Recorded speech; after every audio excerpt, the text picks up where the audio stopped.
that this new American nation, so recently consecrated in blood and forged in the American Revolution, would disappear, would descend into anarchy and chaos, so long as people all across the countryside demanded their rights, refused to pay taxes, and refused to follow the dictates of the national or even their state governments. As a result, a small group of elites around the country who wanted nothing more than stability and peace and to engender economic progress started to imagine that maybe they should start to amend the Articles of Confederation.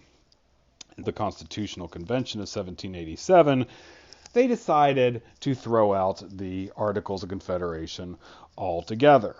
They feared that the weaknesses of the national government and public disorder threatened social order. The refusal to pay tax or to pay debts threatened property. These were propertied men who formed the Constitutional Convention of 1787, and they feared that too much liberty, right? If the people had too much power, that might start to threaten their property interests. I mean, it really is as simple to that. And if you think about it, it's kind of a contrasting idea of property, of freedom, of liberty, right? Of rights. Property owners wanted a government that would protect their property. They believed that freedom meant having their property protected. That's the idea of private liberty. Whereas the idea of public liberty is that the people have a voice, right? And whatever the people want should ultimately be the policy enacted by the government. You can see that these two instincts were somewhat opposed to one another and had very much different ideas of what exactly liberty meant. So in 1787, the Constitutional Convention convened. George Washington was there. Benjamin Franklin was there. Benjamin Franklin at this point is 81 years old. George Washington is there to lend the Constitutional Convention his prestige. He wasn't as knowledgeable as many of the people there, but he was the most respected general in the country, and just his presence there lent a certain credence to the Constitutional Convention. Thomas Jefferson and John Adams were not there because they were serving as foreign ambassadors at the time. So in the summer of 1787, 55 conventioneers went to the Constitutional Convention drawn from every state. And the first thing that you should understand about the Constitutional Convention was that it was supposed to be a very secret affair.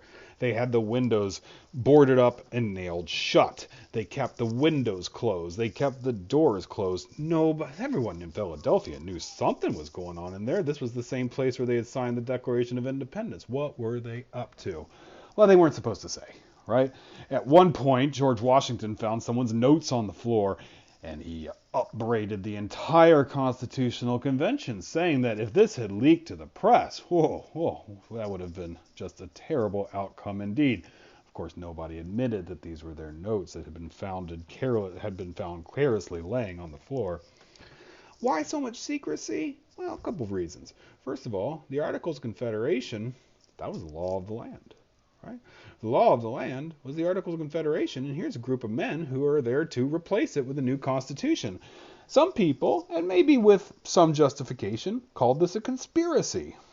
But with George Washington and Benjamin Franklin in attendance, these are the leading lights of the new American nation. How could they be involved in a conspiracy?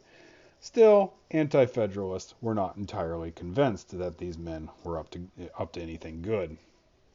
A second reason for the secrecy also was that these men recognized that there had been no public clamor for a new constitution. People out in the backcountry, people like Daniel Shays, they appreciated the Articles of Confederation and the very limited exercise of power by the federal government granted by the Articles of Confederation. So if they were going to replace it, they needed to look like they were completely united. They were not. There were a lot of arguments to be had at the Constitutional Convention in 1787. But ultimately, they wanted to present a coherent document that represented everybody and seemed to have the entire approval of everybody there.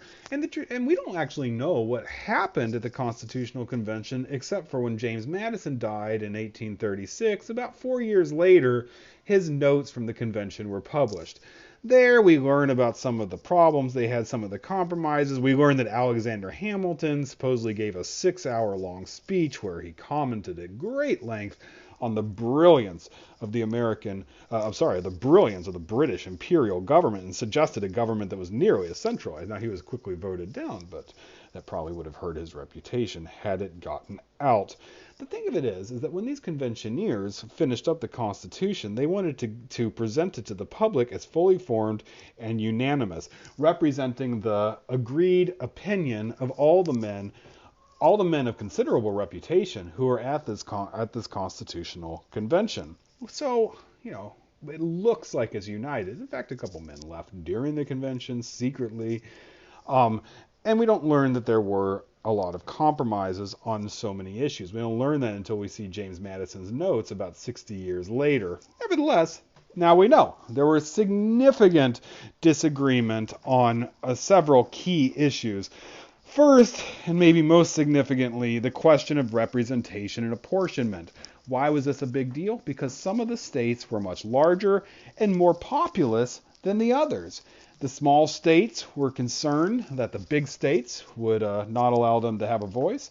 The big states were concerned that the small states would have too much of a voice given their limited population. We can see here that the big states did want a larger role for the big states, right? The Virginia plan, as James Madison proposed it, this was the so-called large state plans. He thought that the federal government should have two houses, right? The federal legislature, the lawmaking body of the United States, should have two houses, which does today, a House of Representatives and a Senate. But he believed that both houses should be based upon apportioned representation. What do I mean by that? The more people you have living in your state, the more representatives you have in federal Congress. And despite the fact that the Virginia plan, as proposed by James Madison, would have two houses, each of these houses would be based upon population and apportionment. As a result, the larger, more populous states would dominate in both houses of the legislative branch had the Virginia plan been followed. On the other hand, we have the New Jersey plan, which suggests, New Jersey is a smaller state with less people. What did they suggest? One legislative body made up of one vote for each state. Right? Kind of like the Articles of Confederation had been. You can see why this might be attractive to the smaller states. Why? Because the smaller states would have the same amount of representation as the larger states. Delaware would have the same vote, one, as New York, which would also have one vote. This was called the New Jersey plan. It was very popular with the small states, but as you can probably imagine, the large states hated it. The Connecticut plan represented a compromise. And basically, it's what we have today. Yes, we will have one house based on representation and apportionment. That's the House of Representatives. New York has many more representatives in the House of Representatives than does Rhode Island, a much smaller state. But the compromise is that we will make a second legislative body, lawmaking body, and it'll actually be the upper house where each state will have the same number of representatives, or senators, right? That ultimately becomes the Senate. And the idea was that the Senate was going to be the more stable of the two. The House of Representatives will have quicker turnover. There was some debate about how many representatives each state should have. Some of the more ardent Federalists believed that there should not be too many representatives so that the House of Representatives was not too responsive to small local interests. But ultimately, the idea was fixed that for every 20,000 members of the state, they would have one representative. Whereas the Senate, no matter how many people live in your state, you are going to have two senators each. The Senate is modeled after the House of Lords. The idea was that the Senate would be comprised of the wealthiest men from across the country, and it would virtually represent the country because those wealthy, elite, independent men would vote their conscience and would not be tied to such local interests as the representatives were, for a couple of reasons. First of all, senators would serve 6 years as a term, meaning that they could do things which would be unpopular and not have to worry about being reelected immediately, whereas the House of Representatives was much more responsive to popular demands, popular ideas. In a sense, the Senate is not really all that democratic. Why? Because New York, which is a very populous state, has the same number of senators as, say, Montana, which is a very unpopulated state. Hence, people who live in Montana, their vote counts a lot more in the Senate than people who live in New York, which is somewhat undemocratic. But again, Americans at this time, especially the sort of elite property owning men who formed the backbone of the Constitutional Convention and formed this Constitutional Convention, they were not always convinced that the people had the best interest of the country at heart. They feared mob rule, right? They thought that mob rule was as much a threat to liberty as tyranny was. That a majority could easily hold sway over a minority and strip them of their rights. Hence, the Senate would serve this purpose of being less responsive to the people and governing for what they would consider the good of the country. In a lot of ways, the Senate kind of is the same as this idea of virtual representation, which England had tried to argue in its favor, defending itself against American charges that they were stripping them of their liberty. England said that Parliament, despite the fact that Americans are not represented, does represent the virtual interest of the entire empire, including the American colonies. The argument for the Senate was very much the same.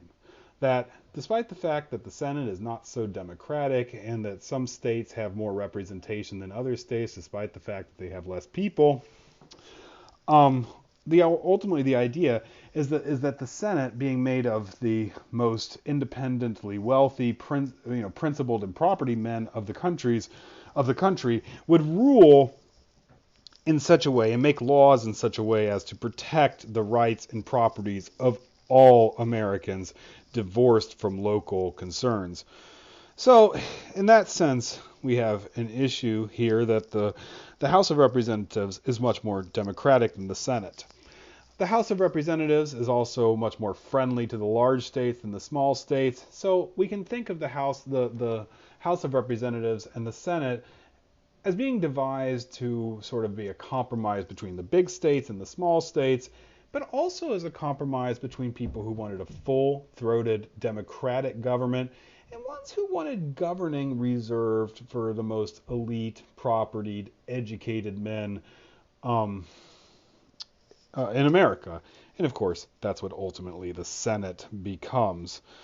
Well, this is one of the major and most important issues of the Constitutional Convention, but it's also something which they are able to resolve through the Connecticut Plan.